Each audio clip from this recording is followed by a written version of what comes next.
Quanta mentira é dita sobre as coisas de Deus. Aqui na internet, principalmente, esse dia eu vi um vídeo, uma pessoa dizendo assim: olha, Deus ama todo mundo, Deus é amor, né? Deus, ele no final, ele vai passar a mão na cabeça dos pecadores, né? Esse negócio de punição é no Velho Testamento. E eu fico indignado de ver eles usando a palavra, vindo com as escrituras, né? E enganando. Assim como a gente vê nas igrejas, não, Deus entende tudo. É verdade, Deus é amor. E outra coisa que foi pregado, que eu cresci dentro das igrejas, dentro da igreja, ouvindo, e dizendo que Deus ama o pecador. Isso é uma grande mentira, ouvinte. Uma grande mentira. A palavra de Deus diz que Deus odeia o pecador. Mas aí você pode estar pensando, mas como? Se Deus ama todos. Deus ama o homossexual. Deus ama o mentiroso. Deus ama o homicida. A palavra de Deus fala que todo aquele que pratica a iniquidade, está lá em Salmo 5:5.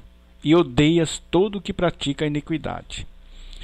Mas como que no versículo 3 de João, capítulo 3, versículo 16, diz assim: porque Deus amou o mundo de tal maneira que deu seu Filho unigênito, para todo aquele que nele crê, não pereça, mas tenha vida eterna.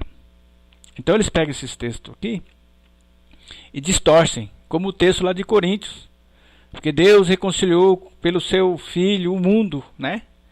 Mas você tem que pegar, você não pode pegar um texto fora do contexto. Qual é o contexto aqui do versículo 16? O contexto é o mundo. Como Deus é amor, ele é um Deus misericordioso, porque um dos grandes atributos do amor é a misericórdia. Não é verdade? Às vezes você odeia aquele inimigo, mas você pode amar ele usando de misericórdia. Às vezes a pessoa te afronta, mas se você tem amor dentro de você, você vai usar um atributo que se chama misericórdia. Foi isso que aconteceu. Porque está aqui, ó, porque Deus amou o mundo de tal maneira. Em outras palavras, Deus olhou para a humanidade, viu que ela estava em rebelião contra ele, pecando contra ele. Deus, no seu grande amor, na sua grande misericórdia, ele amou o mundo através da misericórdia. Ele olhou e falou assim: eu vou dar uma chance.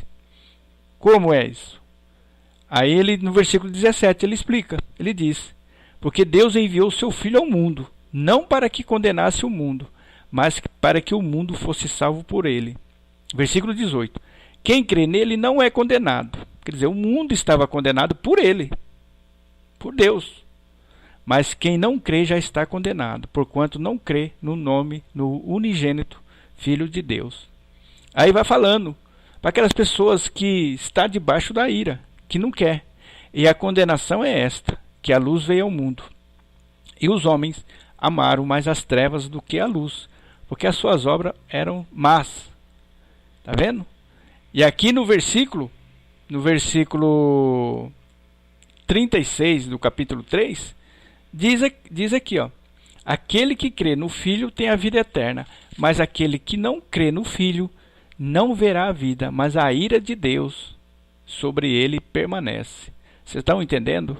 Então, quando você vê alguém facilitando as coisas, não é bem assim, você tem que tomar cuidado.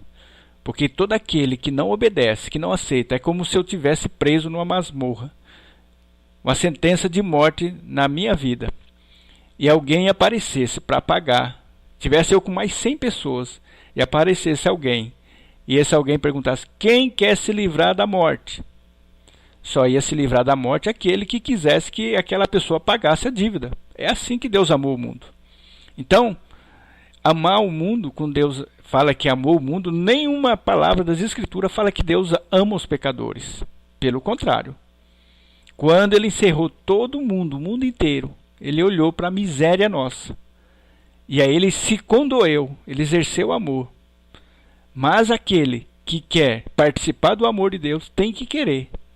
É aí que está a diferença. Eu tenho que querer participar do amor de Deus.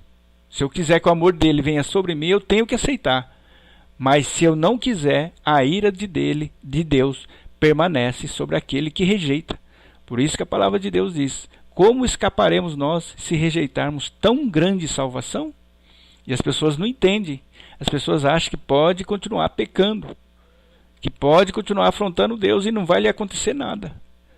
Por isso que Deus enviou o seu Filho. Ele mostrou o grande amor dele. Quem que era o grande amor dele? Era o Filho dele, o próprio Filho. Ele demonstrou um grande amor. E através desse amor, ele exerceu a misericórdia, porque eu não merecia a salvação. E eu aceitei essa misericórdia, aceitei essa grande salvação. É isso que as pessoas tropeçam, anda pregando errado aqui, eu vejo muitos deles. Ah, os religiosos que faz isso. Ele está sendo tanto quanto religioso, pregando heresia, quanto os religiosos dentro dos templos. E eles vêm com as escrituras, enganando. E aí a pessoa abaixa a guarda. A pessoa não se preocupa de largar o pecado. A pessoa não se preocupa de se tornar uma nova criatura. Porque Satanás quer que eu continue da mesma forma que eu vim ao mundo. Eu não posso continuar da mesma forma. Já fiz um vídeo. Eu tenho que ter a semente de Deus dentro de mim. Eu só tenho a semente de Deus dentro de mim quando eu aceito o amor de Deus. Eu já fiz um vídeo dizendo, explicando o que é o amor de Deus. É obedecer. É eu aceitar obedecer. É eu aceitar a disciplina dele. Então, quando eu aceito o amor de Deus, é gerado uma nova pessoa, um novo caráter dentro de mim. Assim como nós trouxemos a imagem de Adão, que foi nossos pais carnais. Trouxemos também o DNA da rebelião, da desobediência. Também devemos trazer a imagem do novo Adão. Eu já expliquei quem que é o nosso Senhor e Salvador Jesus Cristo. Eu tenho que trazer o DNA da obediência, daquele que tem prazer na lei do Senhor. Então eu gostaria, ouvinte, que com esse pequeno vídeo você examinasse mais as Escrituras. Será que você aceita o amor de Deus? Você aceita o pagamento? Você aceita ser amado por Deus? Ou você quer que a ira de Deus continue pairando sobre você? Você tem a escolha. Se você quiser continuar com o teu pecado em rebelião aberta contra Deus, você vai ganhar a perdição. Mas se você quiser o amor de Deus, você vai ter a vida eterna. Por isso que ele veio para nos salvar. Mas se você quiser continuar com o teu coração impenitente, você está entesourando ira para o dia do juízo. Você está sendo advertido de várias maneiras. Não só através desse vídeo, Deus está te dando muita chance. E nosso objetivo aqui é Deus, através de nós, abrir os teus olhos, porque nenhum de vocês vai estar inocente diante de Deus. Eu gostaria que você pensasse nisso.